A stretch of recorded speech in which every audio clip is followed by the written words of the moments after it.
Welcome back. All right, we've got 11 games to review tonight in the National Hockey League, and I'd like to thank the San Jose Sharks and LA Kings for not playing in overtime, so I can get things started a little bit earlier that way. All right, so we're going to start off talking about, so my power rankings board is just a bloodbath right now because a lot of teams that are higher up lost tonight, and it's a bloodbath. So, Colorado and Tampa Bay, Annunen versus Vasilevsky. Does Colorado have a goaltending problem? Yeah. So Makar has a shot that's blocked. It's cleared. The Bolts press at 4 minutes. In fact, the shots are 4-0 Tampa Bay at 4.5 minutes. And then at 5:41, Perbix scores for Tampa to put them on the board.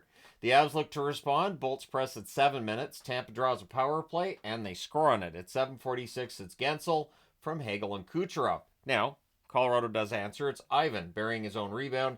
Nichushkin and Manson with the assists at 8:56. But Tampa Bay gets that back. Kucherov scores from Hagel at 10:03. Annanen's out. Georgiev goes in. Before the night's out, Annunen goes back in. It didn't matter who was in the net. We get a power play for the Avs, and Tampa Bay scores on it. Glendening buries a rebound on a shorthanded 2-on-1 rush. Hagel with the assist at 13:15. The Avs press with 4 minutes left, but Tampa Bay would score again before the period's out. It's Cirelli from Chernak and Hagel at 19:46. It's 5-1 after the first. So, second period, Bolts press at 2.5 minutes. There's a power play for the Avs. Shorthanded rush by Hedman. That power play's killed off. The shots are 2-1 for Tampa 7 minutes in. Things are pushy and a hold by Georgiev. Tampa Bay gets themselves a power play, and they score on this one too. Braden Point from Hagel and Kucherov at 9:36. And one thing that I noticed in that second period was so little pushback from the Avs. I expected something more than what we were seeing there. With 1:34 left, the Avs get a power play, so that rolls over into the third period. The score 6-1 at that stage. Bolts finish the kill, and at 1:08, Ivan scores unassisted, so he got both goals tonight for Colorado. Jake Gensel answers at 3:09 from Perbix, and then at 4:44, Asimont gets his first goal of the season. Gergenson's with the assist. I think that's his first point as a member of the Tampa Bay Lightning, and that one went off Annanen's glove from the slot. The shots are 5-4 for the Avs at 7 minutes, and I went ahead and abandoned her because it's an 8-2 lead. I knew Tampa Bay wasn't losing that. They go to 11-7-2 with the win. Colorado 12-10 with the loss. Shots on net, 12-7 Tampa in the first, 11-4 Tampa in the second, 14-10 Colorado in the third. Final shots are 33-25 for Tampa Bay. The power plays, Colorado 0-3. Tampa Bay scored on both of theirs. The hits 22-11 for Colorado. Annunen saves 11 out of 16. Georgiev saved 14 out of 17. Vasilevsky saved 23 out of 25. So again, Colorado, the one thing that does make me concerned is the goaltending picture is not great. I do think that's something that they should be working on fixing if they're not already. I'd be kind of surprised if they're not at least looking around, at least a little bit. All right, Washington and Florida. So Washington stopped the backwards trend that they were in without Ovechkin tonight. Thompson versus Knight in this one. The Panthers press at 1.5 minutes. No shots on net, though, 2.5 minutes in. Shots are only one apiece at 6.5 minutes. It was a very conservative start. And then at 7 minutes, Mikkola scores on a rush. Bennett and Verhaeghe with the assists. It's 1-0 for Florida. Sandin then has a rush chance. That's held. The Panthers press with 9.5 minutes left. We get a power play for Florida. That's killed off. The shots are 6-5 for Washington with 6.5 minutes left. The Caps press with 5.5 minutes left. They get more pressure with 3.5 left. Eventually they score. Lars Eller from Chychrun and Lapierre at 17:49. I think that's Eller's first goal since he came back to Washington. Anyways, the Caps press in the final minute. It's 1-1 after the first. Second period, early press by the Washington Capitals. We get a power play for Florida. That's killed off. Things are pushy on a hold by Thompson. The Panthers press at 5 minutes. The Capitals get some pressure the next shift. We have 2 minutes of 4-on-4. After that, we have a power play for the Panthers. That's killed off. Dubois misses on a breakaway out of the box. And that I was pretty sure was going in, and it just didn't. We then get a power play for Washington. That's killed off. Protas has a net feed that gets blocked. The Panthers press with 3.5 minutes left. They get more pressure in the final minute, but with 21.1 seconds left, Washington gets a power play. So that rolls over into the third period. We're still tied at 1. Florida takes a penalty early in the third period, making it an extended 5-on-3 for the Caps, and you can't do that. At 1:18, Chychrun scores from Strome and Wilson, and then the Panthers do kill off the 5-on-4, but they're down 2-1. The shots are 7-1 for Washington 6 minutes in. Then the Caps go back to the power play. There's a shorthanded rush chance for Luostarinen. That's held. We get 37 seconds of 4-on-4, and then the Panthers are going to get a turn on the power play. Everything gets killed off there. With 6 minutes left, the shots are 9-5 for Washington. This was quite the road game for the Caps. Caps are breaking up rushes too. Florida trying to get that transition game going. The Caps kept heading him off. Goalie pull happens with 2.5 minutes left, which lets Eller hit the empty net at 18:32. Dubois and Chychrun with the assists. So they pull the goalie again at 19:37. Miroshnichenko scores from Roy. Your final score in this one's 4-1.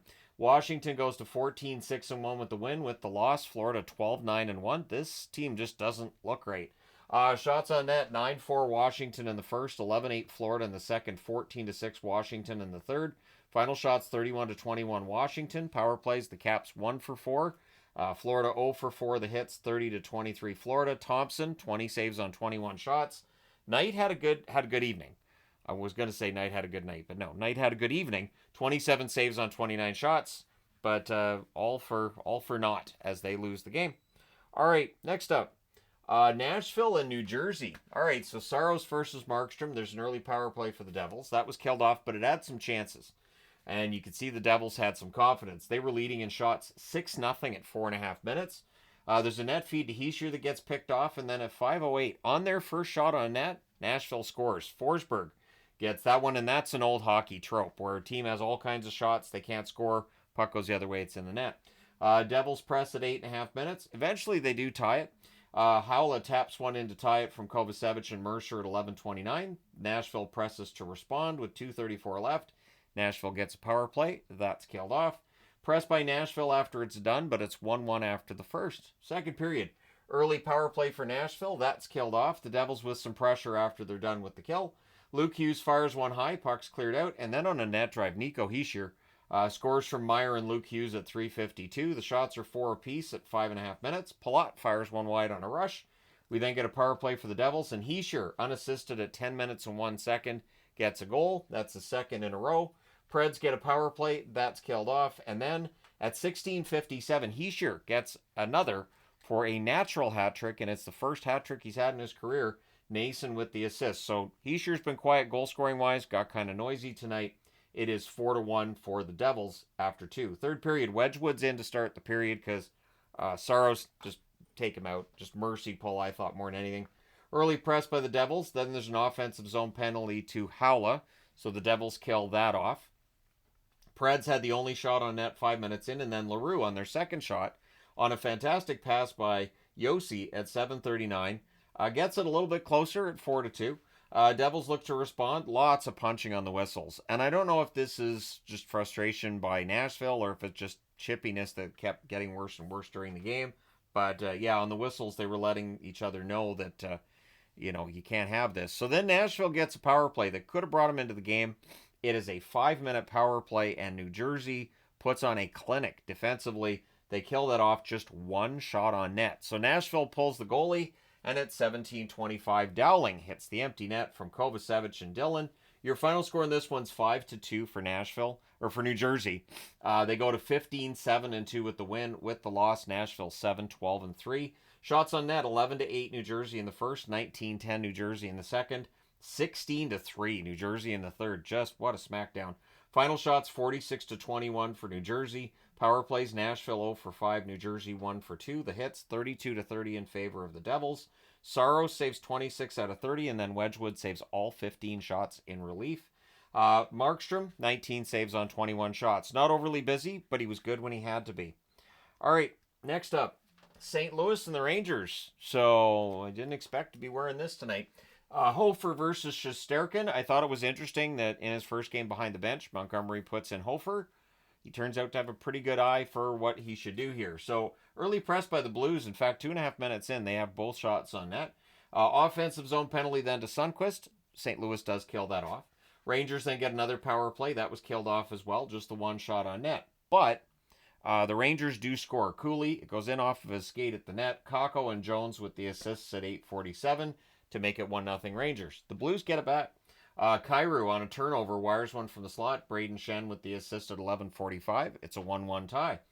We get a power play for the Blues. That's killed off. Kakko has a net drive that's saved. Shen then had a tip shot that's held. It's 1-1 after the first. Second period. Early press by the Rangers, but the shots are 3-1 St. Louis, 3.5 minutes in. And at 4.5 minutes, they score. Bolduc scores from Faxa and Holloway. The Rangers look to respond, but again, the shots are 7-1 for the Blues at 7 minutes. The Rangers just aren't getting at the net. And at 7:20, Cooley gets one to the net. He gets his second goal of the game. Zibanejad and Berard with the assist. Believe that's Berard's first NHL point. Good on him for that. We then get a power play for the Blues. That's killed off, so it stays at 2-2. Rangers press with 4 minutes left. There's more pressure by the Rangers with a minute and a half left. Things are punchy at the horn, and of course, Rempe's in the middle of it. So it's 2-2 after the second. And we have 2 minutes of 4-on-4 to start the third period. Well, the Blues apparently like 4-on-4 because on a fast break, Braden Shen scores from Perunovic at 1:12, so that's a 4-on-4 goal. We get a power play for the Blues. That's killed off. The Rangers press at 6.5 minutes. The Blues get some pressure at 8 minutes, and eventually they score. It's Bolduc with a second of the game. Parayko and Holloway with the assists at 8:25. Shots are 8-4 for the Blues with 7.5 minutes left. With 3:04 left, the goalie pull takes place, and St. Louis hits the empty net. Buchnevich from Sundqvist and Suter at 17:15. St. Louis wins this one 5-2 in Madison Square Garden. They go to 10-12-1. Montgomery wins his first game behind the bench there, and the Rangers 12-7-1. Remember, the last time the Blues changed a coach when they were down like this, they went on and won the Cup in 2019, and Montgomery has a very good track record in regular season, so we'll see if this continues. Shots on net, 15-14 St. Louis in the first, 16-8 St. Louis in the second, 12-7 St. Louis in the third. Final shots are 43-29 for the Blues. Power plays, both teams go 0 for 3. The hits, 24-23 St. Louis. Hofer was excellent, 27 saves on 29 shots. Shesterkin was very busy again, 38 saves on 42 shots. The Rangers need to start playing better defense. That's a big part of their problem right now. All right, next up. Philadelphia at home against the Vegas Golden Knights. This was a very topsy-turvy game. There you go, topsy-turvy. Yeah, all right, I was right the first time. Samsonov versus Fedotov in this one. Vegas presses at 4 minutes. We get a power play for Philly. It's killed off, no shots on net. Shots are 3-2 for the Flyers at 7 minutes, and at 8:51 on a tip-in close, Morgan Frost scores. Ristolainen and Tippett with the assists. Flyers press for another. Eventually, they do get it at 12:07. It's Couturier from Konechny. Then there's a net feed to Hathaway that's blocked as the Flyers look for more. Flyers press with 5 minutes left. They have an excellent first period. They're up 2-0 after the first. Second period, 28 seconds in. Andre wires one from the left circle. Hathaway and Lawton with the assists. So it's 3-0 for the Flyers. Kind of a shocker at that point. Vegas presses to answer. The shots are 6-2 in favor of the Golden Knights 6 minutes in. And at 7:42, from the slot on a wrist shot, Eichel scores. Barbashev with the helper. Vegas presses for another, and eventually they get it. At 11:32, it is Barbashev from Eichel, so they just switch roles on that goal. And it's Barbashev burying a rebound from a sharp angle. But Philly gets it back. Michkov, during a good press, he scores from Frost at 13:18. It's 4-2 in favor of the Flyers. Flyers press for another. Sanheim's denied on a rush with 1:55 left. Vegas gets a power play, and they score on it. At 18:10, so it takes 5 seconds, Dorofeev scores from Theodore and Hurdle. Vegas then looks for the tie.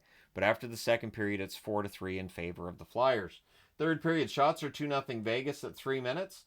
Flyers press at 4.5 minutes. Eichel has a net feed that's picked off. The teams exchange rushes. The shots halfway through the period are 6-3, I should say, in Philadelphia's favor.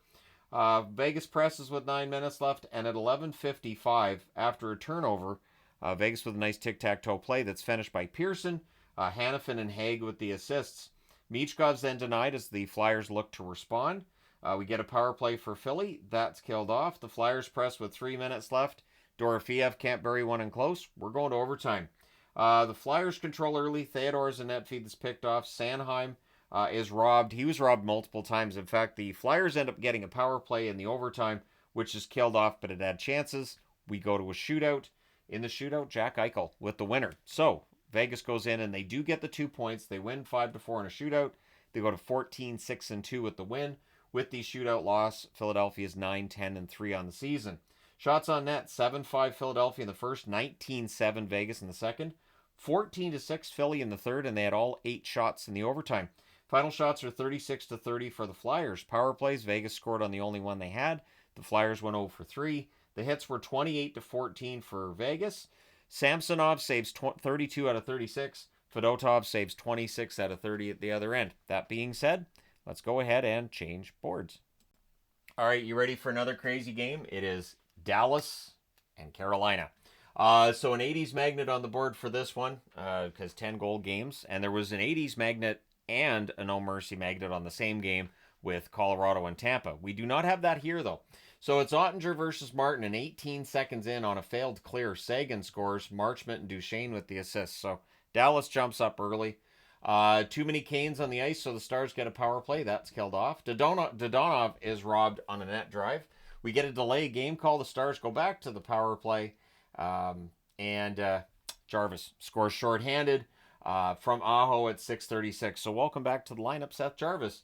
Dallas would get that back. At 10:15, it's Harley with the second of the season. Ben and Heiskanen with the assists to make it 2-1 for Dallas.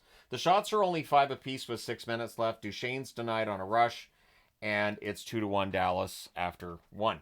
Second period, Canes press at a minute and a half. The shots are only 1 apiece at 4 minutes. Blake nearly ties it on a net drive, and then Marchment on a rush right after scores from Sagan and Duchesne at 7:13.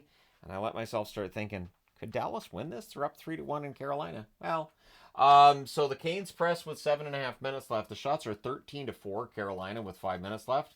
Stars press with 3.5 minutes left. Chatfield has a screenshot that's held. Too many Canes on the ice with 53.8 seconds left. So it's 3-1 Dallas after 2. They've got a power play to start the third. Just bring it home. The Canes finish the kill, and then they take it out on Dallas. At a minute and 10 seconds, Aho scores from Jarvis and Orlov.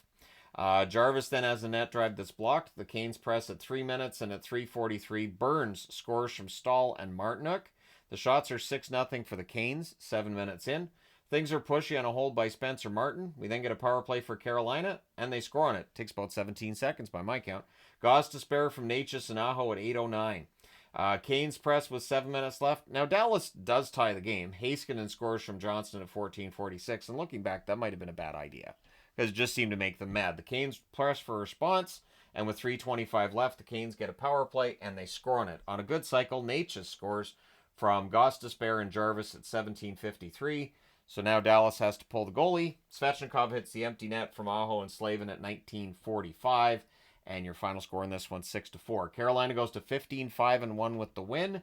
With the loss, Dallas is now 13-7 on the season. Shots on net, 6-5 Carolina in the first, 13-8 Carolina in the second, 15-6 Carolina in the third. Final shots, 34-19 for Carolina. Power plays, Dallas 0 for 3. Carolina scored on both of theirs. The hits, 32-12 for Carolina. Ottinger saves 28 out of 33. Martin, 15 saves on 19 shots. And this might be how Carolina has to play. Spencer Martin is a third-string goaltender. He's going to allow goals. You're probably going to have to score a bunch. While Kochetkov's out and Anderson's out, it could be a very interesting time for the Carolina Hurricanes. And for Dallas, I mean, they flat out blew it. They had a 3-1 lead in the power play starting the third period. They blew it. All right, next up, Calgary and Ottawa. So it's Wolf versus Forsberg in this one. Early press by the Flames. They're out shooting Ottawa 3-0, 2.5 minutes in. Hamonic's denied as the Senators get some pressure. Sharon Govich has a chance to save. The shots even up. They're 4 apiece, 8 minutes in. The Sens press at 8.5 minutes. And Wolf was great in that first period. The Flames then draw a power play and they score on it. With 2 seconds left in the power play, it's Huberdeau from Coronado and Zari at 14:32. And I thought, all right, so really good start from Wolf. They're ahead. Calgary, maybe they're going to keep it rolling. So the Flames score. The goal is waved off for goalie interference. They challenge it, and it fails. So the Sens go to the power play. That is killed off. But during a press after that power play is done, Gaudette scores from Gregg and Giroux at 17:05. So it's a 1-1 tie. With 2:45 left, the Sens go back to the power play. Now the Sens score during their power play, but that's ruled goalie interference as well. So there you go. Both of them goalie interference.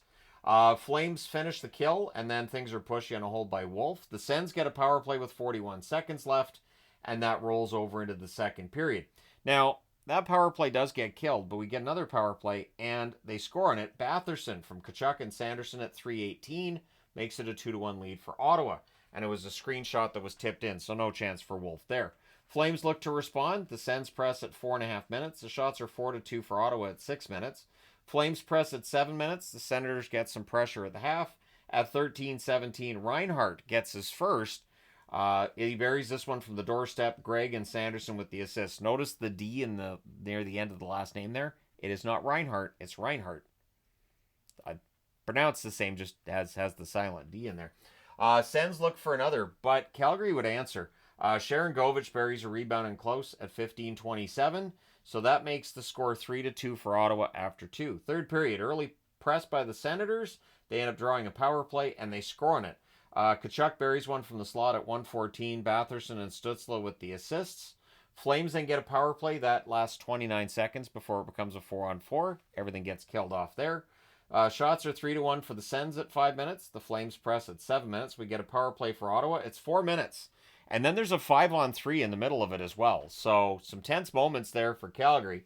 There's a near miss for Pinto, but yeah, the Flames do kill that all off. There were chances. Lots of chances, just wouldn't go in. Flames press with 3.5 minutes left. They pull the goalie with about 3 minutes left. Sens ice the puck with 52.7 seconds left. And in 1921, Backlund scores from Kuzmenko and Kadri. That one's past a screen and in, but Ottawa does hold on. They win this one 4-3. They go to 9-11-1 with the win. With the loss, Calgary 12-7-3. Shots on net, 11-9 Ottawa in the first, 12-9 Calgary in the second, 10-6 Ottawa in the third. Final shots 30-27 for the Senators. Power plays, Calgary 1 for 2, Ottawa 2 for 9. The hits 27-14 for Ottawa. Wolf saves 26 out of 30, and Forsberg 24 saves on 27 shots. Next up, Detroit and the Islanders. So a little more scoring in this one tonight. So it's Lyon versus Varlamov. The Wings press at 1.5 minutes. The shots are 3-0 for the Islanders 2.5 minutes in. The Wings press at 4 minutes. At 4:35, though, it is Lee that puts the Islanders on the board from the left circle while they're getting some pressure. Pajot and Dobson with the assists. Shots are 6-0 for the Islanders 6.5 minutes in. The Islanders aren't giving much of a path to the net, but at 13:25, Detroit scores. It's Seider from Kopp and Fisher. We then get a power play for the Islanders. That's killed off with 2:45 left. The Wings get a power play. That ends up becoming 27 seconds of 4-on-4. It's 1-1 after 1. Second period, there's 49 seconds left in the Islanders' power play. So the Wings finish the kill. The shots are 2-0 for Detroit, 2.5 minutes in. At 7:42, the Islanders get the lead back. Palmieri from Nelson and George. For Isaiah George, I believe that's his first NHL point. The Wings press at the half. Bergeron fires one high on a rush. The Islanders press with 6 minutes left. We get a power play for Detroit. The Islanders are doing a good job forcing turnovers, and they do kill that off. There's a press by the Isles with 3 minutes left. With 2:24 left, the Wings go back to the power play. That was killed off as well. So after 2 periods of play, scores 2-1 for the Islanders. Third period, Horvat's denied from the slot. The shots are only 2 apiece 6 minutes in. Horvat to Lee, that gets blocked. The Islanders press at 7.5 minutes. Lee has a tip shot that's saved. We get a power play for the Islanders. That's killed off. And at 11:20, Larkin scores from Hall and Johansson. So that ties the game at 2. The Islanders look to respond, but Detroit gets another. It's Raymond from Edvinsson and Seider at 13:53. So Lucas Raymond started getting some goals here. The Wings press for another. DeBrincat has a chance that's held. Siplikov gets denied. The rebound cleared. The goalie pull happens with 2:49 left. Lyon holds amidst a dog pile at the net. There's some pushing there. And Edvinsson hits the empty net at 19:57 with the help of a Islanders stick. So your final score is 4-2. Detroit wins. They go to 9-10-2 on the season. With the loss, the Islanders 8-9-5. Shots on net, 7-5 Islanders in the first, 9-7 Islanders in the second, 13-9 Islanders in the third. Final shots, 29-21 for the Islanders. Both teams go 0 for 3 on the power play. The hits 24-23 for Detroit. Lyon 27 saves on 29 shots, and Varlamov 17 saves on 20 shots. All right, moving along. Winnipeg and Minnesota. So when this game was on, there was 9 games on at the same time. I'm surprised how many notes I got tonight, but again, I do not write goal scorers anymore when it's a busy night. I do the goal scorers when there's the quiet time, when there's just one West Coast game or 2 West Coast games going on. So Hellebuck versus Gustafson in this one. The shots are 2 apiece at 2.5 minutes. Both teams doing a good job early, I thought, of preventing any kind of sustained pressure. Rossi can't bury one on a rush at 8:37. Middleton buries a rebound from the left circle. Johansson and Faber with the assists. So how about that Middleton? Do you have him in your fantasy? Because he's putting up points for a defenseman. So then at 10:03, the Jets get that back. Nice forecheck causes a turnover. Iafallo buries one. Kupari did the work on that. So it's a 1-1 tie. The Wild press for response. The shots are 12-8 for the Wild with 7.5 minutes left. There's a crossbar for Scheifele. Things are pushy on a hold by Hellebuck. Hellebuck earned his paycheck tonight. Delay of game gives the Wild a power play. That's killed off by Hellebuck. I would say by the Jets, but I'd be lying. It was Hellebuck that killed it. Wild press with 1.5 minutes left, but with 1 minute left, the Jets get a power play. So it's 1-1 after 1. That power play rolls over into the second period, where the Wild finish the kill. 1 shot for Winnipeg during that. Shots are 3-2 for the Wild, 3.5 minutes in. Minnesota has some pressure at 4.5 minutes. They end up drawing a power play. Again, things get punchy on a hold by Hellebuck. Power play's killed off. The Wild have some pressure after that comes to an end. Jets go to the power play. That's killed off as well. The teams exchange rushes. And then Niederreiter backhands one from the doorstep at 12:05. Pionk and Nemesnikov with the assists. Puts Winnipeg up 2-1. Ehlers couldn't bury one in close. Things are pushy on a Hellebuck hold again. Because again, these teams do not like one another. Shots are 17-8 for the Wild with 3.5 minutes left. Boldy could not hit a buzzer beater. Did his best, but it's 2-1 Winnipeg after the second, which is insane because the shots were 39-20 after 2 for Minnesota. Third period, shots are 3-0 Jets at 2.5 minutes. They came out and they played a very solid game considering how the first 2 periods had gone. It was like they said, all right, that's enough. Or maybe Minnesota just ran out of shots. Lowry has a shot that's caught and held. Wild press at 8 minutes. There's a near miss for Brock Faber and close. Jets got pinned down for a while, but the Jets end up getting a power play and they score on it. It's Iafallo deflecting in a point shot. Pionk and Perfetti with the assists at 13:20. So Pionk had a couple of helpers tonight. His incredible run continues. Baron de Kupari gets blocked. The goalie pull happens with 2:45 left. With 1:33 left, the Wild call a timeout. That is unsuccessful as Lowry hits the empty net from Connor and Scheifele at 18:57. Your final score is 4-1 for the Jets. They go to 18-4 on the season. Minnesota 13-4 with the loss. Shots on net 22-7 Minnesota in the first, 17-13 Minnesota in the second, and then 12-5 for Winnipeg in the third. Final shots are 44-32 for Minnesota. I did not expect 76 shots in this game. Power plays, the Jets 1 for 3, Minnesota 0 for 2. The hits 19-16 for Minnesota. Hellebuck 43 saves on 44 shots, worth every penny. And Gustafson saved 28 out of 31. He was good too, just you didn't really notice because Hellebuck was doing Hellebuckian-like things. That being said, let's go to board number 3. All right, so maybe the most boringest game of the night ended up being Seattle and Anaheim, which I wasn't really surprised by. So it's Decord versus Dostal. There's an early press by Seattle. Not that they're getting to the net. There's a post for Zegras. Kraken cleared out. There's no shots on net by either team 3 minutes in. The Kraken press are kept to the outside. There are still no shots on net 6 minutes in. Anaheim did get a shot, and then Seattle got a shot, and their shot went in. Wright tips one in. Bjorkstrand and Evans with the assists at 7:12. Terry's then denied on a net drive. The Kraken press with 9.5 minutes left. We get a power play for Seattle. That's killed off. And then at 15:59, Zegras. Nice goal by Zegras. He buries one short side on a rush. Terry and Dumoulin with the assist. So maybe this is the start of Zegras getting some goals. So it's 1-1. Alexiak then has a shot that's held as the Kraken press. It stays 1-1 after 1. Second period, early press by the Ducks. Vetrano's denied from the slot. Larson has a one-timer that's held. The shots are 3-1 for the Kraken 5 minutes in, but the Ducks would get the lead. Vetrano buries a rebound and close. Zellweger and Terry with the assists at 6:17. Evans has a one-timer that's blocked out as they press. Seattle draws a power play. That leads to a shorthanded net drive by Leeson that's saved. That power play's killed off.